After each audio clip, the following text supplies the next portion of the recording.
Salut les stratoniens, salut à tous, j'espère que vous allez bien. On est parti aujourd'hui pour une nouvelle vidéo d'analyse technique. On va analyser bien évidemment le BTC et l'Ethereum qui sont partis sans nous. J'ai la haine, mais bon, on va checker ça ensemble. On ira voir bien évidemment le IMO. Il y a un petit concours sur lequel vous pouvez participer et en plus on peut rire, donc c'est plutôt pas mal. On ira faire aussi un tour donc sur pas mal d'alt, dont le Theta, le Capo, le PP. On ira faire, on a aussi le NIR, Mina, donc 2-3 petites altes. Et puis on va aussi regarder un petit peu ce que j'avais dit dans les dernières vidéos parce que mon scénario c'est plutôt bien avéré et je vais quand même vous mettre en garde que même si on part, ça c'est pas un bottom malheureusement. Enfin bref, j'espère que cette vidéo vous plaira, je vous souhaite à tous un excellent visionnage, on est tout de suite parti. Crypto, millions. Crypto, millions. Crypto, millions. Avant de commencer, revenons sur mes dernières vidéos. Donc ça fait un petit moment que je suis bullish, hein. On peut le voir c'est sur ces 3 dernières vidéos, même la dernière fois ici c'était le moment. Donc ça fait un petit temps que je suis bullish, on est sur une belle zone et on a finalement pump, donc très bien. Mais on le voit bien ici, hein. Hier je vous avais dit magnifique consolidation. On était sur le dernier moment avant le pump et c'est exactement ce qui s'est passé. Donc qu'est-ce qui s'est passé? On a eu ce magnifique pump malheureusement juste à ras les pâquerettes. Donc ici on avait nos entrées donc sur le Bitcoin et l'Ethereum. On n'est pas venu chercher à 10 $ près. Hein. Et ensuite finalement ici on a continué à pump. Ici c'est pas un bottom, c'est pas un top parce qu'on est clairement en train de faire un petit correction en 3 vagues. On va sans doute revenir s'appuyer ici sur la zone d'order block, pourquoi pas la trendline. Et ensuite à mon avis on va continuer à push. Étant donné que vous voyez que le high qu'on est venu faire là, très intéressant ce high, on est juste simplement venu faire un equal high. Donc pour moi la poche de liquidité qu'il y a ici au nord, il y a toujours, donc ici on l'a pas prise et on en a encore un petit peu plus haut. Donc personnellement ici je pense qu'on est dans la vague 4, donc vraiment on est dans un truc comme ça, 1, 2, 3, 4 et ensuite il nous manque la dernière vague. Et ensuite méfiance les amis, clairement moi là je ne longue pas, je vais plutôt commencer à essayer de chercher des shorts si je trouve une opportunité dans cette zone ici, voire la zone ici au dessus. Comme je rappelle, hein, mon scénario final, donc hein, vous voyez ça fait quand même un certain temps que je suis haussier hein, à partir de ce niveau-là. D'ailleurs cette charte n'est pas à jour, c'est bizarre. Ouais c'est bizarre. Ah non, si elles sont à jour, mais ok alors j'ai peut-être badé. Qu'est-ce que je voulais dessiner? Je voulais dessiner en fait notre cher ami le petit bear flag, je vais le faire ici. Mais en gros pour moi, je pense qu'on va vraiment créer un espèce de petit bear flag des familles, un truc du style. Et qu'on va venir donc taper le haut. Récupérer les liquidités qu'on a encore laissées là. Pourquoi pas chercher au-dessus de ça? C'est possible. On parle de la zone des 28 300. On vient récupérer la zone des 28 300 et ensuite grosse chute et on vient chercher plus bas. La consolidation ici qu'on est en train de faire est nullement un bottom. On le voit bien ici. Hein. On laisse des low safe. Donc ici, ça crée de nouveau une poche de liquidité là qu'on va venir à mon avis récupérer à un moment ou à un autre. Mais on n'est pas à l'abri du coup de faire un petit rebond. Donc pourquoi pas voilà, chercher la zone des 28 300 et ensuite chuter ça, récupérer ce qu'on a laissé en dessous. Ici faire notre petite inversion structure et ensuite vouloir partir très fort. Et ensuite on récupérera toutes les liquidités qu'on a laissées ici. On va laisser à mon avis un petit bac de stop loss qu'on viendra récupérer plus tard. Mais voilà un petit peu le scénario, ça ne sert à rien d'être hyper bullish. Il fallait être bullish sur les plus bas hein, comme on l'avait été, mais voilà, le mouvement reste encore assez petit. Et maintenant, ce qu'il faut, c'est réussir à casser ces hauts et récupérer les stop loss au nord. Donc pour le moment, on va patienter. Mon trade était bon, mais voilà, on n'a pas été pris à quelques centimes près, c'est dommage. Avant qu'on passe à autre chose, j'oublie un petit truc, je pense que c'est assez intéressant d'en parler. On a lancé un petit concours de même sur IMO, donc n'hésitez pas à aller participer. On a dit que même les projets assez sérieux, on a le droit de rire. Je pense que oui, ça fait participer la communauté, donc je compte sur vous pour aller participer. Et n'hésitez pas du coup à aller mettre des petits mèmes, ça commence déjà, donc c'est plutôt pas mal. J'en ai fait un petit, bon. Encore une fois, c'est en rigolant, mais je trouvais ça plutôt assez intéressant de mettre des petits mèmes. Donc n'hésitez pas à participer, ça fait toujours plaisir et ça fait toujours rire. Je vous mets le lien en description si ça vous intéresse. Ensuite, donc ça c'était pour le BTC, on va continuer avec du coup l'Ethereum, hein. Vous voyez que là on n'est pas revenu chercher la petite zone de fair value gap qu'on a laissée en 1 heure, on n'est pas revenu chercher mon entrée, c'est très dommage hein, parce que le pump ici était plutôt très propre pour l'Ethereum. Je pense qu'on va pouvoir à mon avis tirer une petite zone de Fibo, donc depuis ce plus bas ici à ce plus haut, chercher la zone OTE. Et si on a une inversion structure dans cette zone OTE, pour moi, ça sera un short x1000. Alors, pourquoi je vais sortir cette zone-là? Simplement parce que c'est relativement simple. Je vais prendre une charte peut-être un peu plus vierge. Ah d'ailleurs, hein, ça c'était mon ancien trade. D'ailleurs, hein, pour les gens qui l'avaient pris la dernière fois, parce que moi j'avais oublié de mettre mon ordre, mais plutôt pas mal. Hein. pour le moment. Donc sur mes dernières vidéos, c'est un sans faute, plutôt content. Alors, revenons à nos moutons. Ce que je voulais vous dire... Je vais jamais prendre une... Putain. Si on fait ça les frères, bref, on va pas parler de ça. Mais je veux surtout vous montrer pourquoi je suis plutôt baissier ici. Alors, on va déplacer, ouais, vous avez compris. En gros, on est venu faire une clôture sous ce plus bas là. Clôture sous ce plus bas là, ici en fait on a un cos, on a continuation de la structure qui était baissière et qui a été inversée ici. Donc en fait ici on a un cos, et du coup après un cos souvent on revient chercher la zone OTE et ensuite on reflippe, un peu comme ce qu'on est venu faire ici. Hein. Vous voyez, correction en 3 vagues, A, B, C, on vient là-haut, on récupère la zone de fair value gap et ensuite on flippe. Même chose ici, hein. À mon avis A, B et puis C, on vient chercher plus haut et ensuite on descend plus bas. Donc en laissant, vous voyez, hein, cette petite poche de liquidité, je pense qu'ici on a même un petit bear flag qui est encore plus propre que sur le BTC si je le tire correctement. On a un truc du style... Voilà, pour le moment on n'est pas encore venu taper le haut, mais ça ne m'étonnerait pas qu'on tape le haut et ensuite qu'on s'inverse. Donc ce qu'on va faire pour essayer de target ça, c'est déjà laisser notre petit bear flag comme ceci. Hop. Et ensuite, ce qu'on va aussi faire, c'est pourquoi pas mettre une autre zone ici d'OTE si vraiment on fait un excès là-dedans. Pourquoi pas tenter un short dans cette zone-là et ensuite s'inverser beaucoup plus bas. Voilà un petit peu le plan pour l'Ethereum, ça me semble plutôt propre, mais encore une fois, si vous êtes long terme ici, pour moi c'est une grosse erreur. On verra, mais laisser des liquidités comme ça ici, j'aime pas du tout. Vous voyez, hein, la plupart du temps quand on est bullish, ici les liquidités, on les récupère à chaque fois, on vient tout prendre et ensuite ça part. On les laisse pas traîner comme ceci, hein. Ça me va pas du tout. Vous voyez, hein, si on les laisse traîner, qu'est-ce qui se passe droit derrière? On explose. Donc clairement, si on les laisse traîner ici en bas, c'est qu'on y reviendra à un moment ou un autre. Donc c'est certain pour moi que l'Ethereum repassera sous la zone des 1740.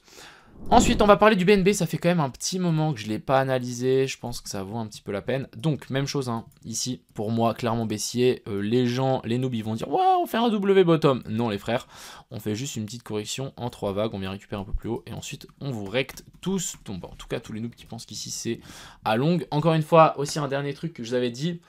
Où vous mettez votre stop loss. Essayez de mettre plutôt votre entrée à l'endroit où vous voulez mettre votre stop loss. Donc, pourquoi pas tenter de mettre des entrées ici. Pour moi, ça ferait beaucoup plus de sens.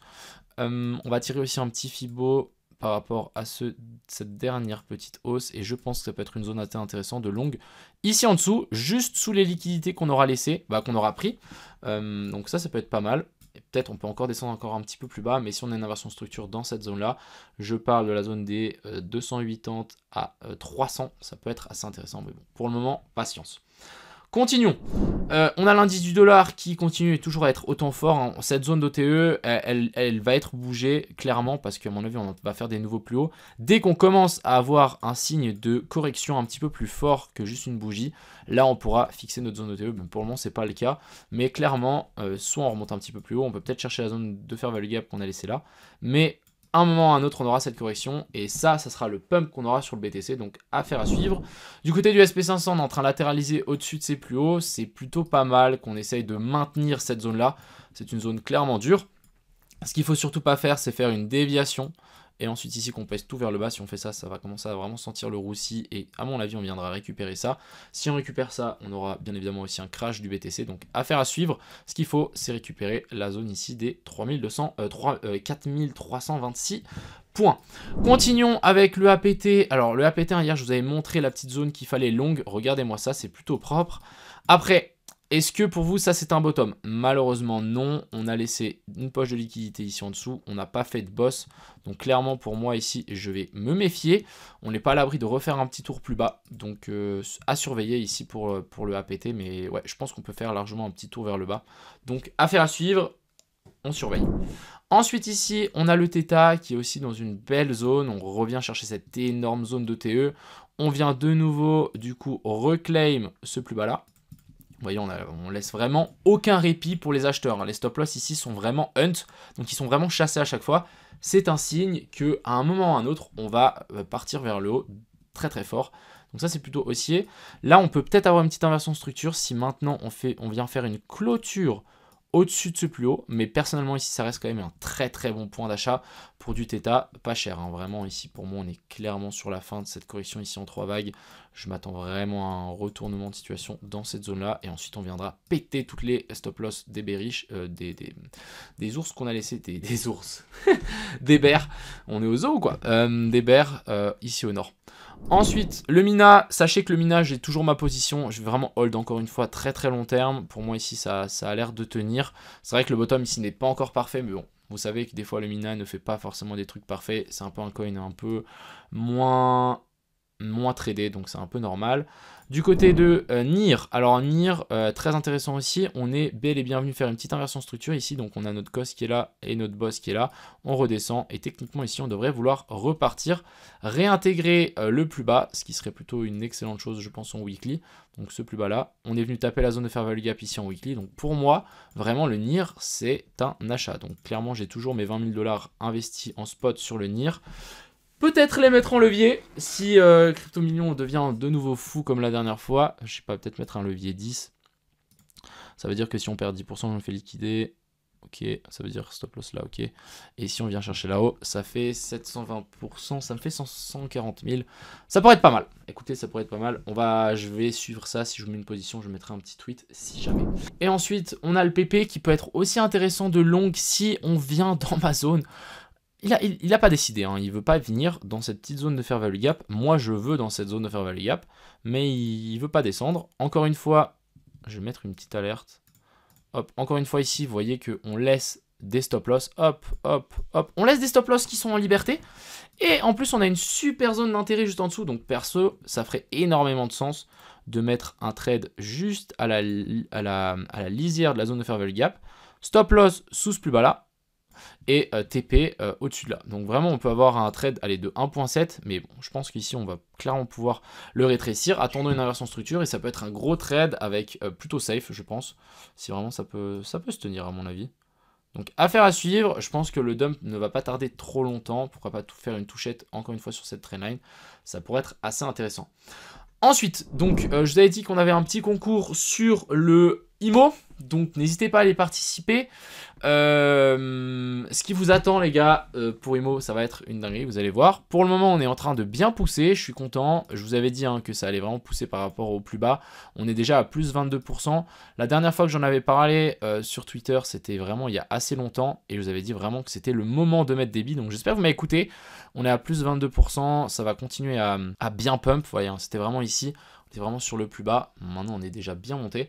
Donc on va continuer à push du coup IMO à fond. Le marketing il va en fait c'est pour le moment on est vraiment en train de faire entre deux. À partir de la semaine prochaine ça va commencer à devenir très très chaud au niveau marketing. Donc on peut s'attendre à un ATH très très facilement. J'ai pas envie de faire de la spéculation mais voilà.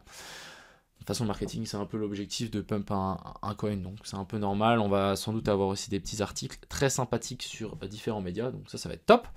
Et on va finir par notre analyse sur le capot. Donc sur le capot, je me suis fait un peu insulter, vous êtes un peu marrant, alors qu'en plus mon analyse était juste. Donc j'avais posté ça. Donc ici, on a une super petite analyse. On est vraiment dans un concept de smart money concept plutôt pas mal. Le seul problème, c'est qu'on n'a pas de boss ici, mais bon. Voilà, faisons avec, on en a un petit ici, mais bon, c'est pas grave. Ici, on a fait un cost et boss, retour dans la zone OTE. On remonte, on laisse des liquidités, on vient récupérer les liquidités. Ici, on refait un cost et boss. Hein. La dernière fois que j'avais analysé le capot, je vous avais mis ça, qu'on allait potentiellement passer un petit coup en dessous pour ensuite vouloir repumper. C'est exactement ce qui s'est passé, hein. Regardez-moi ça. Hop, et ensuite on est de nouveau repassé. Maintenant, j'ai dessiné ça, je m'attendais vraiment à une petite descente pour ensuite pousser. Qu'est-ce qu'on est venu faire ? Exactement ce que j'ai dessiné. Vous voyez, regardez-moi ça. Si ça, c'est pas du dessin professionnel, je sais pas. J'ai dessiné la petite flèche qui descend pour ensuite repousser. C'est pas... On a fait exactement ça. Hein. Genre vraiment, on a même la ligne ici. On a réintégré les plus bas.